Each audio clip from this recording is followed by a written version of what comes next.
আসসালামু আলাইকুম প্রিয় বন্ধুরা, আজকে আপনাদেরকে একটা মজার জিনিস দেখাইতে যাইতেছি। দুটি বিড়ালের ঝগড়া। ছোট বিড়ালটা বড় বিড়ালটা বারবারে থাবো দিতেছে এবং বারবার দুই পা দিয়ে তার চোবার উপরে চোবার রাখতেছে। এই দেখেন কি দুষ্টামিটা করতেছে। যাক, বহুত দিনে বহুত কিছু ঝগড়া দেখলাম, আজকে আমি আপনাদেরকে বিড়ালের ঝগড়াটা দেখাইতেছি। ছোট বিড়ালটা বারবার তারে জাপকিয়ে ধরে, এখন আবার ধরছে। খুব সুন্দর লাগতেছে আমার থেকে।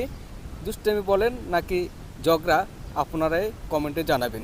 আসলে বড়টা কিন্তু কাল কিছুদিনের পরের ভিতরে বাচ্চা দিবে। তা আমি ভীষণবারে চিন্তা করছি কোনো আঘাত পাইনি না, এরা কিন্তু দুষ্টামি করতেছে, এমন আঘাত বেশি দেওয়া হইতেছে না। যাক, আলহামদুলিল্লাহ। বিড়ালের ঝগড়া আমি আর দেখিনি, এই প্রথম দেখলাম। তো এর কারণে আপনাদের সাথে শেয়ার হলাম।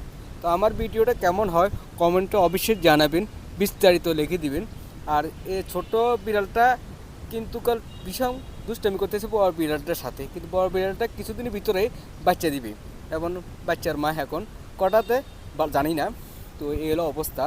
তো যাক, সকলে দোয়া করেন, ভালো থাকেন। আল্লাহ হাফেজ, আসসালামু আলাইকুম।